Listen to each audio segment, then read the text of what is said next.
Exibição de tarefa, uma área de trabalho. Visar Maria 2171. Beleza, galera, mais um vídeo aqui no canal. Hoje, a Nath não vai estar comigo na live inteira, mas vai estar aqui no comecinho para dar boa noite dela, né? Boa noite, porque eu estou gravando de noite. E vocês que boa tarde, né, galera? Boa tarde, mais um vídeo aqui no canal. De Killer Floor 3, já foi, que é o anterior. Agora nós temos outro evento maravilhoso, não é assim, amor? Boa tarde. Buenas tardes para todos. Que tengan una hermosa tarde. Então, gravando de noite, então meu amor vai dormir e eu vou seguir aqui com vocês. Entendeu? Así es. Então, respira. Bueno, un gusto haber estado aquí. Que tengan una excelente jornada. Cuídense mucho y ojalá que este evento sea de mucho provecho para ustedes. Valeu, falou. Eu fui. Player de vídeo do YouTube em tela cheia. And Kyle Koenig, Bringini. lead system designer for Outer Worlds 2. Okay. And last but not least, Rob Donovan, combat designer. Well, guys, let's have a seat. Neil Albert, who is the art director. Então, começando aqui. Começamos aqui. Vamos lá, galera. Começamos. As a developer collaborative experience in making the game. I'm going to introduce Daniel Albert, who is the art director on the Outer Worlds 2. Welcome, Daniel. Outer And Worlds. Kyle Koenig, lead system designer for Outer Worlds 2. And last but not least, Rob Donovan, combat designer. Well, guys, let's have a seat. Well, thank you so much for everyone coming down to the panel. It's great to see everybody. Well, Daniel, let's start off with introductions. Daniel, why don't you introduce yourself to the audience, and what does the art director do at Obsidian? Oh, wow, that's a deep question. Let's see, I'm Daniel Alpert. I am the art director for the Outer Worlds, both 1 and 2, making a return. And yeah, that's our game. And art director, I design basically the visuals of the game. I make sure that everything looks and feels very cohesive, from concept art to game execution. Thank you. Kyle. Hey, I'm Kyle Koenig. I'm the lead systems designer. Basically, that means I cover all of the feature works and designs for the gameplay. Everything from things the players see, from like weapons and perks and flaws, all the way to things that just help developers and area designers and artists make the game. And Rob? Hi, I'm Rob Donovan. I'm a systems designer like Kyle, but I'm in charge of the combat. That's why they call me the combat designer, and that's everything from the enemy NPCs that you fight, the humanoid enemies from the different factions that you can side with or against, and the creatures, the monstrous creatures in the game on our various planets, but most importantly for this talk, also the weapons that the player can find that you can see scattered around the world, pick up, and wield against those monstrous creatures, hopefully to have yourself a good time. Yeah, all very awesome roles, and we're going to be talking about, again, the collaborative experience on how weapons work and design process, art, and all that into the Outer Worlds 2. But first, I am contractually obligated by the board to announce our partnership with 5 Hour Energy. You can actually taste and sample these flavors of Purple Berry Punch and Mock Melon Brew on the show floor at booth 838. They're delicious. There's a photo op. The Moon Man was there earlier. So yeah, please check it out and give the 5 Hour Energy drinks a try. Okay, moving on. The Outer Worlds 2, what is it about? It's the sequel. We made Outer Worlds 1, now we're doing 2. You are a daring and most likely good-looking Earth Directorate who's uncovered the source of devastating rifts threatening all of humanity. This leads your investigations to the Arcadia system, home of the skip drive technology, where fate and colonies are and ultimately the entire galaxy rests upon you and your decisions on what you do in the game and the factions you choose to trust. And speaking of factions, we have 3 major factions in the game that the player can interact with: the Protectorate, the Order of the Ascendant, and Auntie's Choice. But first, we're going to talk about, we're going to move with the Protectorate and their weapons. But before we go on to that, Daniel, I have a question for you. Go for it. What is the process of with having 3 factions in the game to make sure they all have like a unique identity and ethos and mantra, and how does that relate to art and weapons? Setting me up for more challenges, man. All right.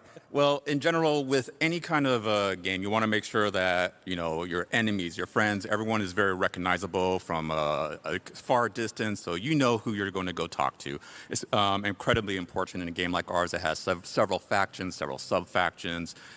So if we're looking at the protectorate, the rulers or the authority of this colony, they have to stand out, they have to look different than other people, such as Auntie's Choice. And, you know, you want to make sure that they are just always very distinct from each other, but there's always going to be a little something that also links them all together. On that silhouette point, if you come up against somebody and they're facing away from you, we do want you to know which faction they're part of so that you don't shoot them by accident. If you want to shoot them on purpose, that is also really supported, but we don't want you to shoot them on accident if you're trying to make friends with them. Yeah, that makes perfect sense. All right, so we're going to move forward. We're going to look at our first weapon, Thunderstruck from the Protectorate. As an RPG gamer, I'm a huge fan of big, heavy, hammer-looking shaped weapons. This is right up my alley. One of my favorite weapons to use in the Outer Worlds 2. So it's awesome to see that my preferred play style is the first thing that we're going to show. But this is coincidental, not my choice. Yeah, so how, with the faction of the Protectorate, combat characteristics is melee crowd control, which I think is something interesting, particularly for this weapon, and simple and clean, not as decorative, but still hurts. I'm going to kick it to you, Daniel, because with weapons, typically art happens first, then design, and then art again. How do you get that ideology of the Protectorate as an authoritative force, military thing to relay that and convey it into their weapons? Well, you have to build it all in the designs. I mean, right here you have the Protectorate look and feel. It has this rigid, very traditional kind of look. It's clean lines. It shows off authority right away. And there's even like little cool details when you go into it. This one's I think an electric-based weapon. So you have like these like little electrodes up on top. But one really cool detail about here is you look at the neck of the weapon. These quadrilateral shapes have almost like a tooth-like look to them. And you will see this within all the Protectorate designs, from architecture to automechs, just all throughout the different colonies you'll visit. Awesome. And then let's go ahead and see the weapon in action while we talk to Kyle and Rob, who are lead combat designer and system designer. So with two-handed weapons, there's a lot of weapon choices, a variety. As we can see here on the screen, how important is it to make weapon, like just melee, feel good, in addition to like range combats, which we'll cover to other weapons later? This one's for me? Yep. Yeah, we have a lot of developers on the team who like that melee feel. It was obviously, in the first game, people really enjoyed it. We have one-handed weapons, we have two-handed weapons. They're kind of intended for different play styles, but of course you can mix and match to your heart's content. This one in particular, I'll explain a little bit about what we're seeing here. Most melee weapons, these big two-handed sticks, are for beating on people with sticks. This one has a special mod on it that does this shock damage, and we call it the Thunderstruck because not only does it do shock damage, that's kind of an easy thing to do with the number of shock damage numbers that we have, but it also does a little bit of a projectile so that it goes ahead of where the melee weapon ultimately lands. So it's a little bit of a ranged weapon and a little bit of, like it said in this previous slide, a crowd control. If there are a bunch of enemies standing near each other, it will hit them all. And this is kind of bridging the gap between a melee and a ranged weapon. It's not really, it's for the melee players, but it gives you just a little bit more combat gameplay. We have one developer who appears to be allergic to ever switching to a ranged weapon. No sidearms, no backups. So this is something that you can actually equip and get those pesky snipers that are maybe standing somewhat far away on a ledge. You don't have to run all the way up the staircase to get them. You can use this Thunderstruck to hit them at a little bit of a range. And so that's a neat twist on a melee weapon for this particular one. Yeah, and for you, Kyle, as the system designer of adding these properties to weapons, with the stats and everything, as you can see on the screen, we have a slew of stats. How does the balance process work for weapon types? Like, so for melee, how do you determine what makes this weapon balanced and what makes it unique? Yeah, so across the process, we have all sorts of fantasies we want to support as an RPG. Ranged, melee, talkie-talk players, as we affectionately call them, stealth. And so as part of that process, we look at these weapons as we're designing them and say, okay, who is our target for these, and how are they going to use it? Some of that is working with Rob to make how's the gameplay is going to feel in combat and what role this is going to do. And then stepping back from there and adjusting numbers to make sure that it's fitting that role. It's not getting too far into eclipsing other weapons of that aren't in this role, like making sure this isn't the best melee one-handed weapon or melee two-handed weapon in the game, so that you never have to use anything else. But making sure that when that melee player does want a ranged weapon, that's what this is for, and it's filling that niche. And so how does that work with the unique property of this two-handed weapon being a crowd control weapon? How does that differ from other weapons? Yeah, so we have various shock weapons in our game, and shock is a damage type that you build up, and it deals some chain lightning, as one would expect, and eventually builds up into where it paralyzes enemies and gives you a chance to, in this case for a melee player, beat them down. So for this weapon being ranged, it lets you start that process earlier, charge in or disable someone like a sniper, like Rob was saying, and stop yourself from getting shot from afar as a melee player, which tends to be the biggest problem with that play style.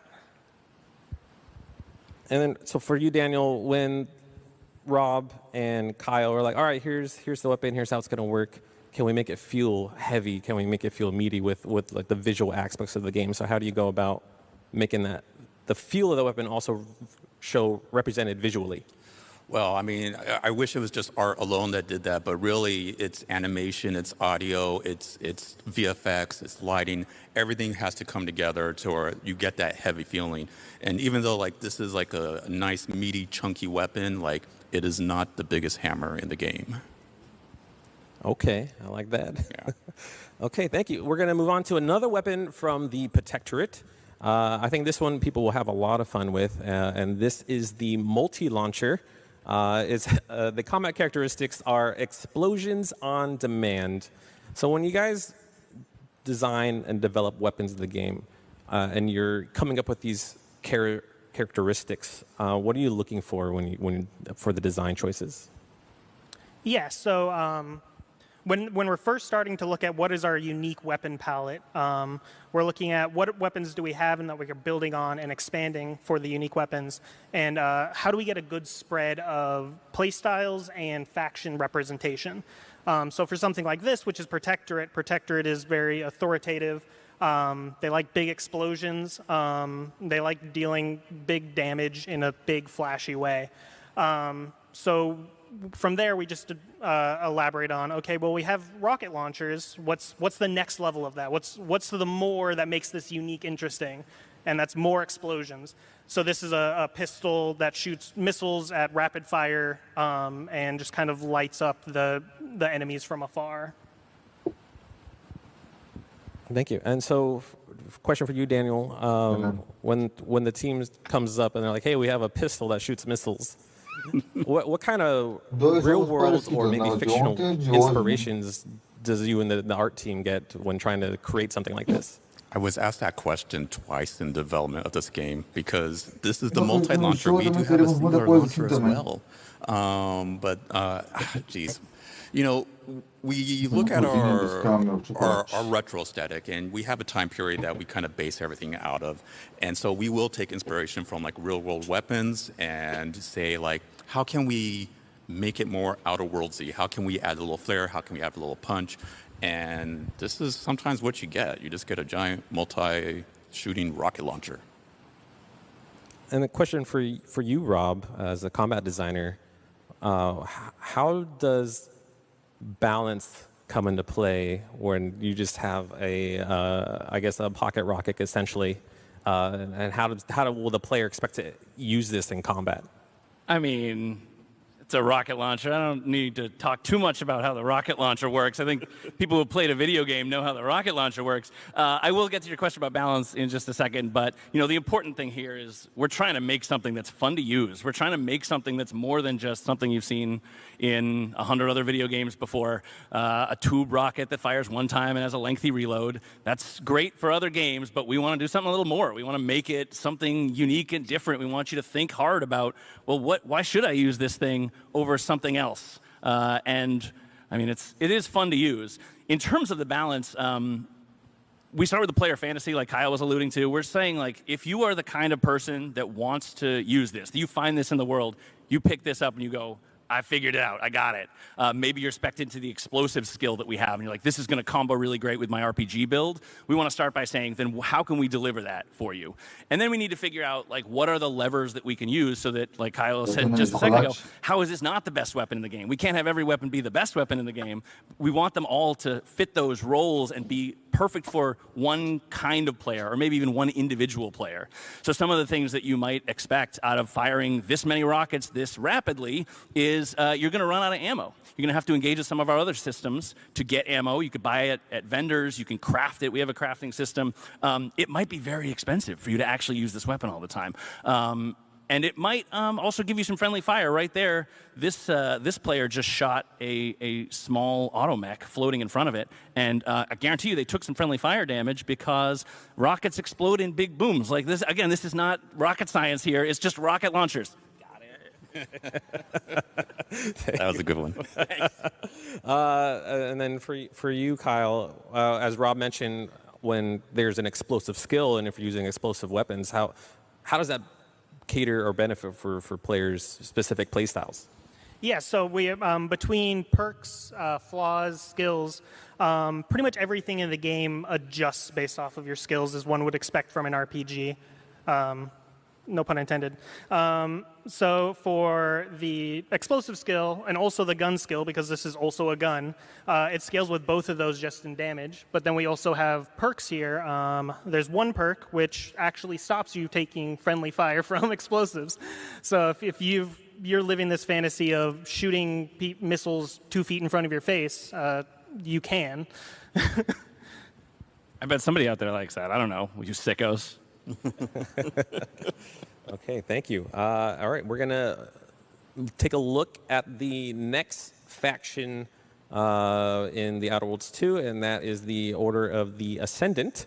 And then we're going to take a look at the Plasma Beamcaster. But before we jump into the details of this weapon, Dan, would you care to share with people who are the Order of the Ascendant? All right. So you have the Protectorate. They are the authority of the Arcadia colony. The Order of the Ascendant is their, or at least once was, their religious wing.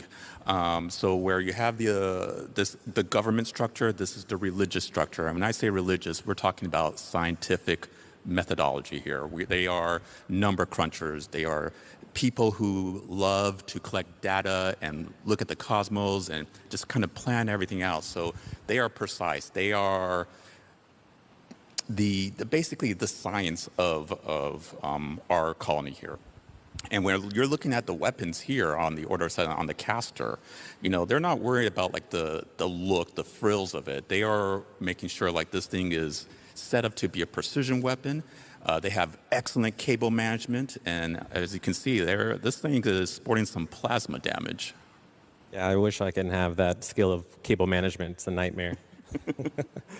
And then, so I guess, yes, the Protectorate is very sleek and simple, where this seems a little more mechanical, technical, and even maybe more elaborate.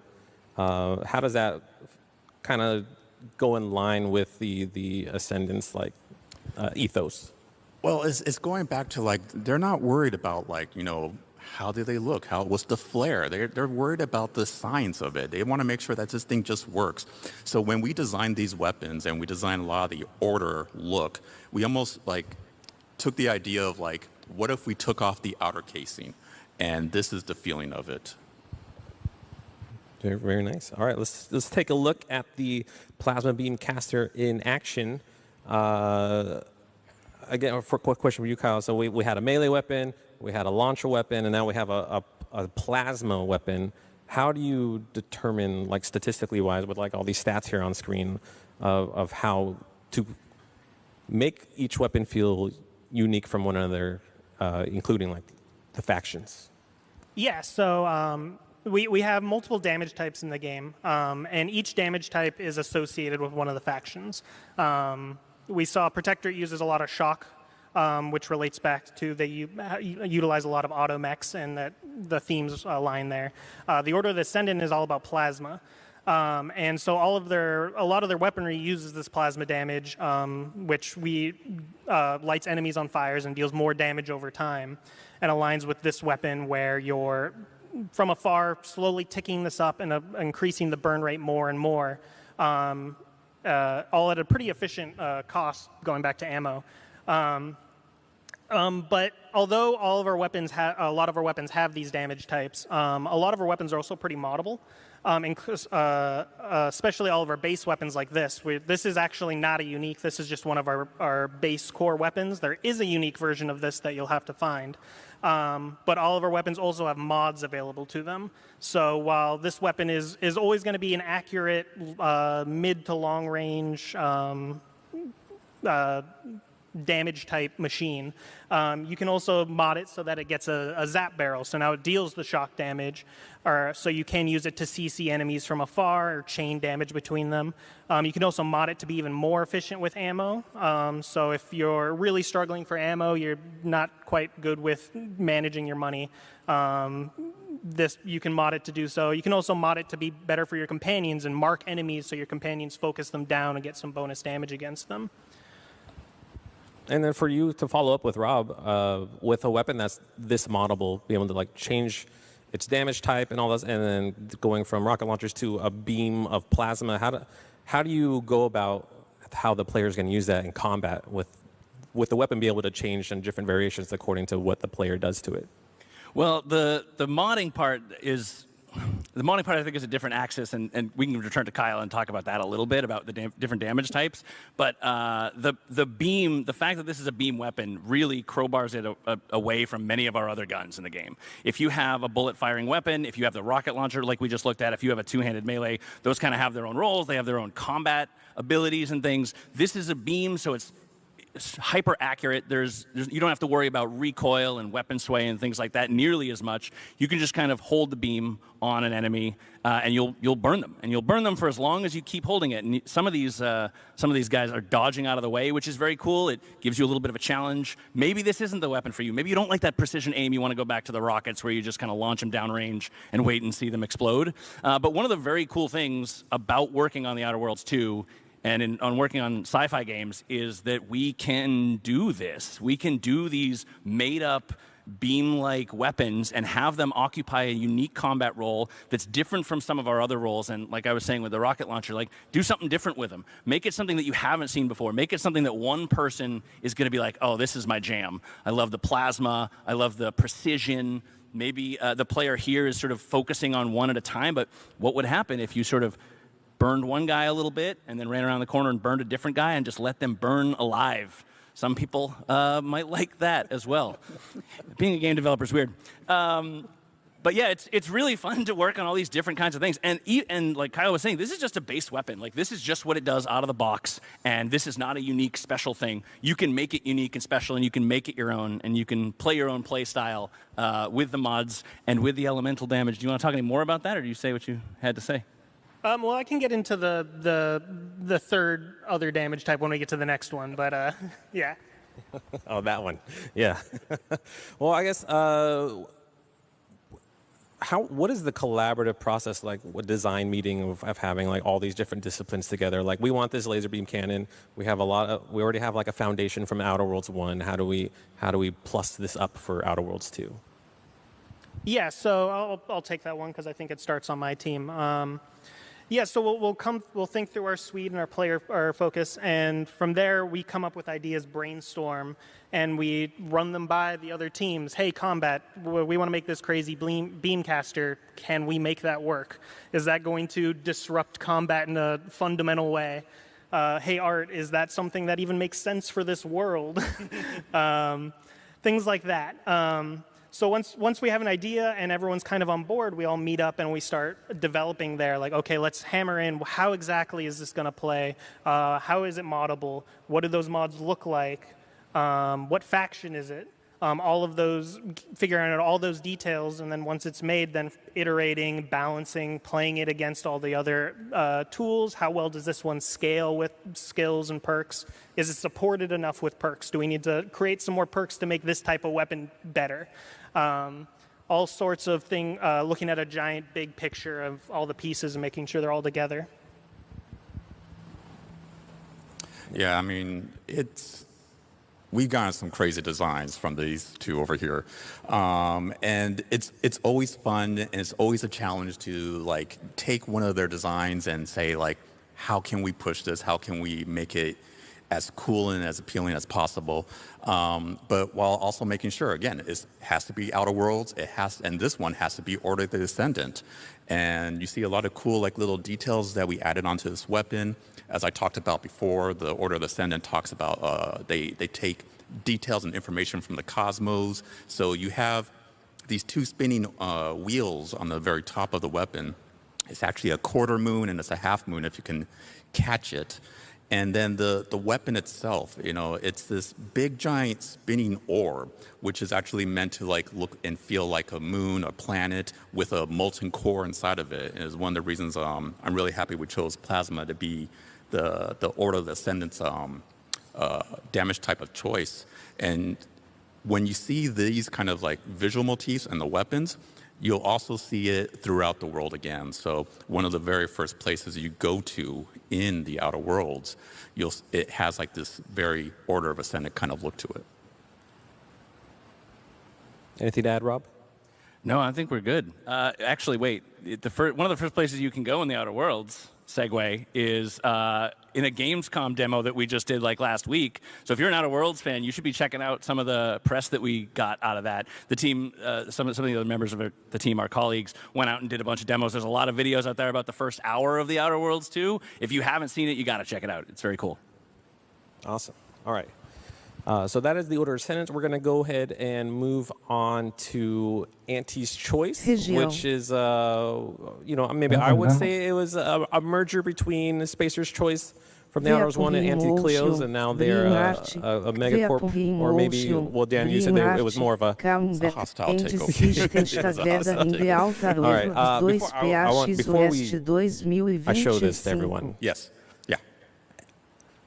I just want to know why. Why? Okay. Yeah, so let's go ahead and show off the Borst Blaster from Auntie's Choice. That is delicious. Oh, man. I want to look at the big screen. So, yeah, there's a lot going on here. Yes. It's like this giant Yeah. contraction meat grinder thing. That's what it is. What is... Okay, Eric. Yeah, why? Explain yourself. For those who remember the Outer Worlds 1, we had a lovable creature called the Cysty Pig. It was amazing. It was this pig that grew cysts that were edible, because why not? Oh, there it is. That is, again, delicious. The Cysty Pig is a character that we really linked to Auntie Cleo in the first game, and now Auntie's Choice in the second game. And when it came to this weapon, are we able to go back to it really fast, or can we go forward? You got it. Oh, awesome. Thank you. Oh, man, that's magic. We got this design, and I immediately got taken back as a little kid in my grandmother's kitchen, where she had this, like, old meat grinder contraption. You put the meat inside of it, and you grind it away. It was so old looking, this device. And I had that image the moment I got this design, and I was saying, like, what if we can see how the sausage is made? Literally. And it is pure Auntie's Choice. It is grotesque, but it's also just, I don't know, I think it's kind of cool. And it's like this like weird twisted beauty that is that faction.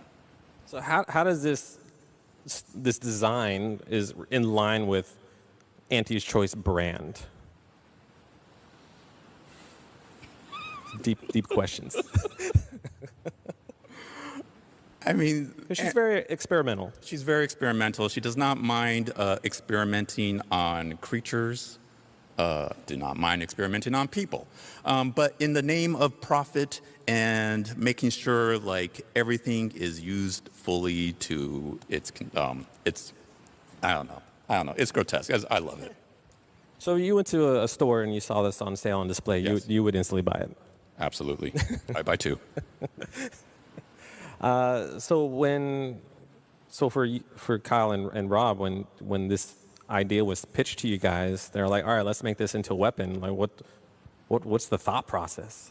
Yeah, so this one came from the mind of one of our systems designers, Nick Carver. And I think it showcases an alternate way we design weapons, which is we start with the idea and find the gameplay. And the idea was, what if you could shoot the cysty pig cysts? Okay, let's show it. Let's show it in action. And so from there, it was working backwards. Okay, like, well, how does that how is that useful in a gameplay sense? And well, going back to the damage type for Auntie's choice is very biological, is corrosive.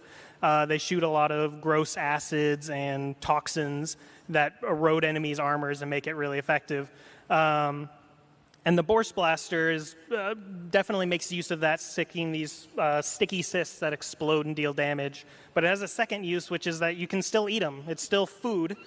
So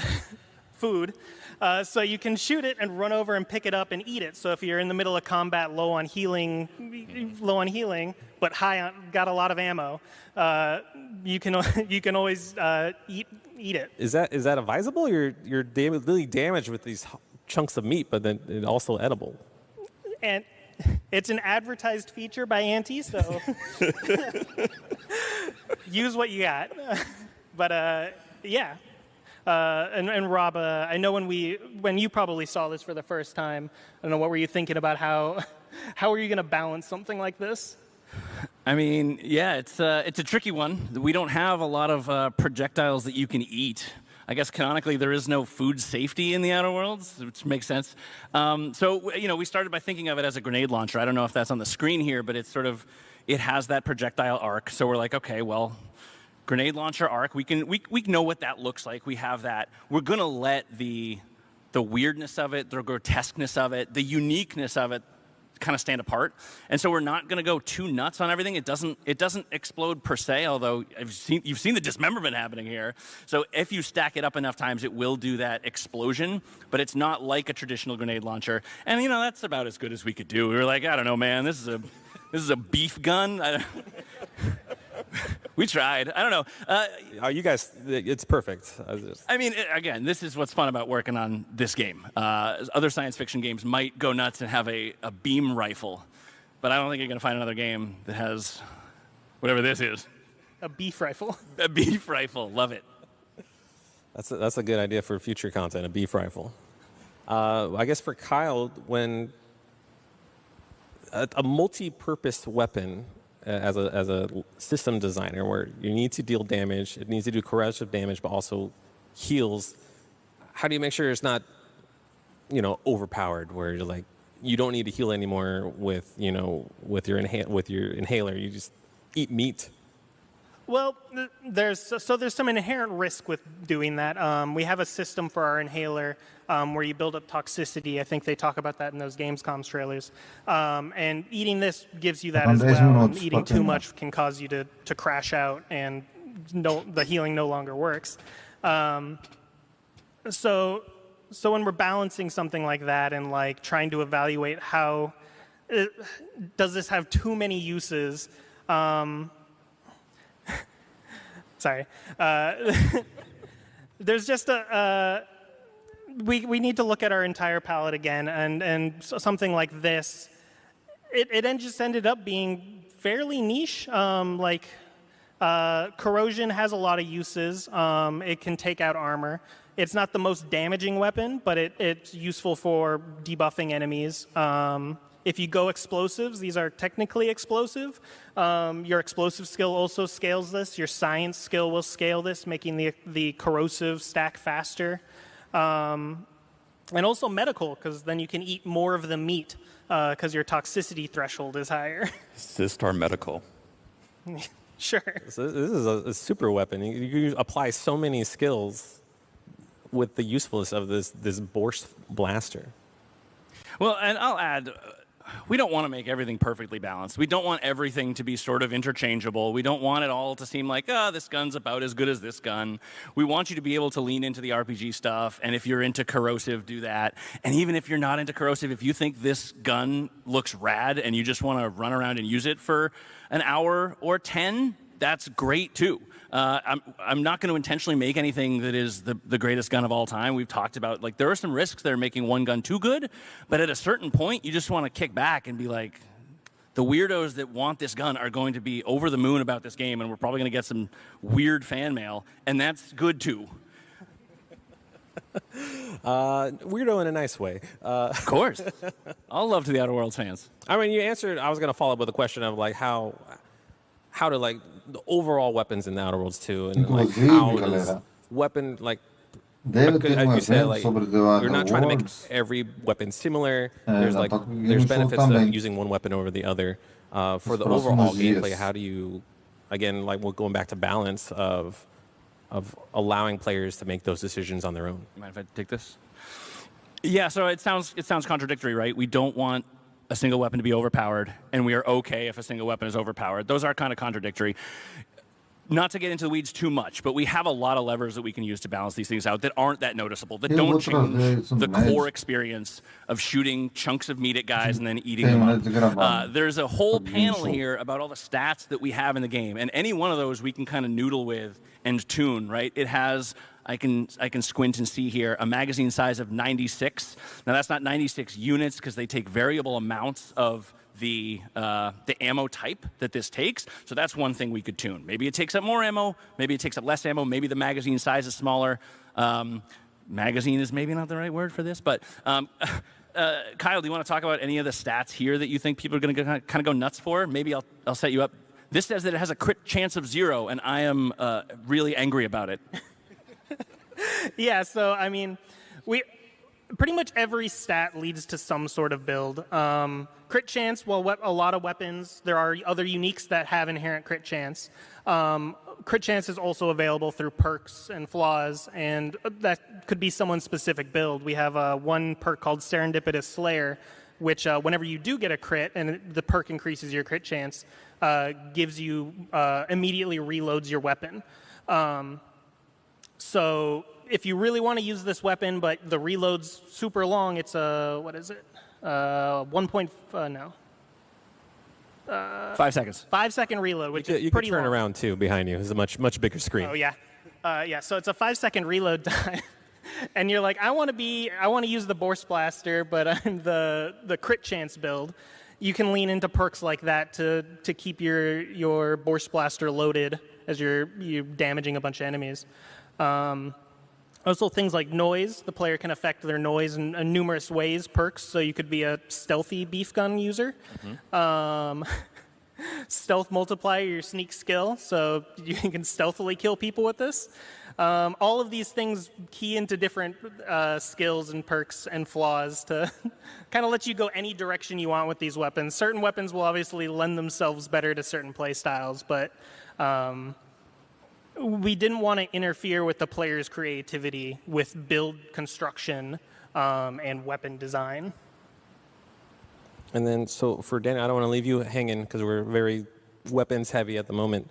Again, when coming to designing weapons with multiple factions in mind, like how does the visual process of like showcasing the potential functionality of weapons?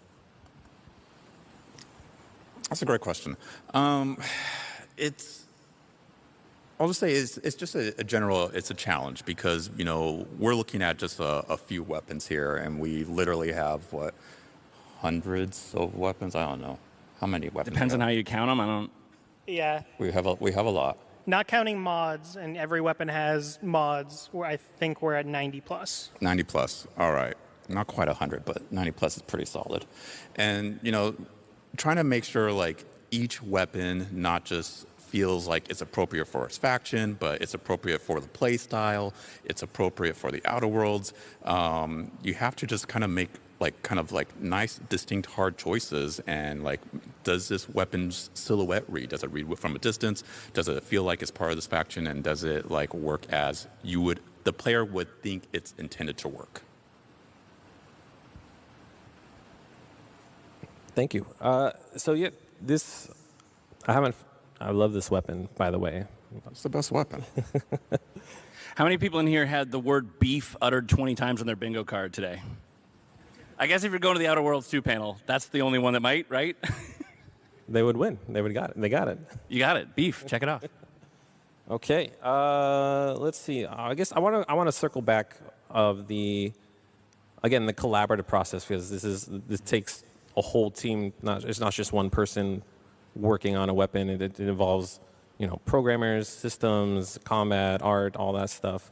Were any during these discussions and design talks? Were there any like fun behind the scenes stories when it came to like developing a weapon? We have a sniper weapon. It's an OA sniper weapon. And I made it probably the world's tallest and biggest sniper rifle ever. And I think I scared everyone. And the designer said, "Can we make it a little smaller?" And I was like, but it's so cool. And I admit, it was ridiculously ginormous. They eventually won. We made it smaller. We had the animators on our side. They were like, we can't put this anywhere. It doesn't fit. And then it would clip through all the cover and everything. So, but it was so cool. It was. It was way taller than the first. I'm sorry we had to veto that for you. Yeah, it would create lots of bugs, for sure. But it was an amazing weapon, nonetheless. We still have it. It's just not as tall. I don't know. There's just so many, like... I think in general, the biggest like behind the scenes story is like a story that gets repeated while doing all these weapons. We'll get these designs, we'll come up with some cool concept art, we send it back to the team, and the team kind of goes like, all right, but what if we do this? We take it back and we nudge some things, we move things around, and we present it, and we go, oh, well, what about this as well? And it's that collaboration of ideas from all of our development partners on the team, from the animators, from the audio team, from VFX, from design, which really takes these weapons, and kind of like just keeps pushing that detail, keeps pushing that feeling of like, where can this go? And that was like over the course of the 90 plus weapons, we had those talks over and over and over again. And it's the great part about collaboration, really, for the Outer Worlds and this process of creating all these weapons. Yeah. So speaking on like that process of making weapons feel good and cater to people's play style, what's the like the final thing you want to like really push about this process of how the collaboration process, and even trying to make weapons that feel memorable for players? Yeah, I mean, from my point of view, and what we were really trying to hit is trying to make a palette of weapons that reinforced the your play style, your way kind of fundamentals of Obsidian RPGs and the Outer Worlds. And from there, starting with like, okay, what is our palette and what is all our weapons? And then working with combat and art to pitch these ideas, get something back from them and say, whoa, that's not what we're thinking, but we like it. Or, hey, this piece is really cool here. Let's kind of just move it up a little bit so it's a little bit more in the player's point of view. A lot of the times when you're in ADS or Fine Aim and it's like, wow, this thing is like kind of blocking the silhouette for the player's reticle. Let's kind of adjust this a little bit. But just going back and forth saying like, okay, well, we also want all these mods on there. What can you guys do to make these mods look cool in this situation and show it off after the players modded the weapon? And just back and forth and iterating until we've got something that is super cool and super fun. Awesome. Well said. Anything else you guys want to add before we wrap things up? I'll answer the same question. Can we go back to the spin beam real quick? Because I think that's a pretty neat, not story per se, because this is actually one of our base weapons, like we said before. It's moddable, but it's not a unique. It's not crazy. It didn't come from some fever dream one of the designers had. It's really just kind of a workaday weapon for a strange faction, strange to us. And developing it meant from the combat team, we could get a beam weapon, which filled in a nice role between long range and short range. We could give it elemental damage, which plays into some of the skills, the RPG checks, and Kyle could go and sort of figure out, like, okay, how much, how do we want it to behave? Some ammo considerations there as well. And then we get this thing back. This thing looks dope as hell to me. And if you watch it animate in real time, it's spinning around, it's doing all this cool stuff. And for somebody who, like, came up with an idea for a beam, you know, our whole team is like, oh, this is working. Like, this feels like Outer Worlds. This feels like I get what this gun is doing. To sort of answer your earlier question about, like, how do you teach a player what it's going to do when you pull the trigger or click the mouse? And then I got inspired and I was like, well, you know, you can side against the OA. If you don't like the Order of the Ascendant, you can kind of try and fight them. So what if one of these guys has a spin beam? What if there's an entire class of human combatant that can wield this and use it against you? How would that feel? And we get some VFX on it, right? And we start to noodle around with it, and it is a really collaborative experience. And there are some days where it's just like really fun to go to work, and we should all be so lucky. All right, thank you so much. Let me fast forward to the end of the slide. Again, the board would like to remind you all that the partnership with 5 Hour Energy, you can actually experience the flavors of Purple Berry Punch and Mock Melon Brew, which will be coming out later in November, over here on the PAX West floor at booth 838. Purple Berry Punch is available now. You can get it at Walmart and other locations. You can also get more information at the 5HE.com 5 Hour Energy website. And also, but yeah, I'd like to thank all of you for coming out to the panel. The Outer Worlds 2 will be launching on October 29th on Xbox, Xbox Game Pass, Battle.net, PlayStation 5, and Steam. So thank you so much, everybody, for coming on out. And if you guys want to stick around, I would like to get a selfie with the devs here with all you in the background, if you guys don't mind. Just real quick. Just NPCs. Thanks, everybody. This is fun. Thank you. Thank you. Bom, galera, foi o evento da Water Awards. Eu achei ele fraco, igual que o anterior, mas isso foi o que nós tivemos para hoje, né? Para o nosso especial, né? Então, muito obrigado mesmo por me acompanharem. A mim e a Nath, que me acompanham Saindo da em todos tela os nossos inteira. vídeos. Eu vou mostrar para vocês aqui o vídeo que sai Armamento amanhã. em movimento, unindo arte. Armamento em movimento. Clicável sobre arroba vídeo, PH oficial YT link você link visitado e o selecionado. Vamos ver aqui. Aqui tá. Eventos de game data atualizado hoje. Vamos ver lista de reprodução. Ver Aqui tá. tudo. Principal marco Aqui tá. clicável próximo. Clicável watch V igual. Essa já saiu nessa semana da Nath. Em live. Compartilhe o vídeo. Estamos em poucas vistas ainda. Mas em breve, no Natal. Drone Legacy lindo. E O chat replay está chegamos para vocês. desativado para esta estreia. 2183. Alerta. Estreia 2183. Brilhos Maria. Essa estreia amanhã aqui no canal. Fique ligado aqui no canal para mais diversão. Até amanhã e valeu. Falou. E eu fui. Até o próximo vídeo. Chrome Maria Natália Garbello. Mostrar ícone. OBS Studio. OBS Quer ver Studio. os vídeos 60. inteiros? OBS. Vejam aqui no Interromper canal. transmissão. Quer ver o vídeo inteiro? Veja aqui no canal, que sai todinho aqui no canal. Em breve temos um canal de música oficial em breve também.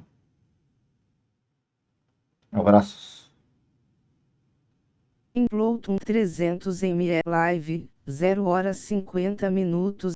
Interromper transmissão.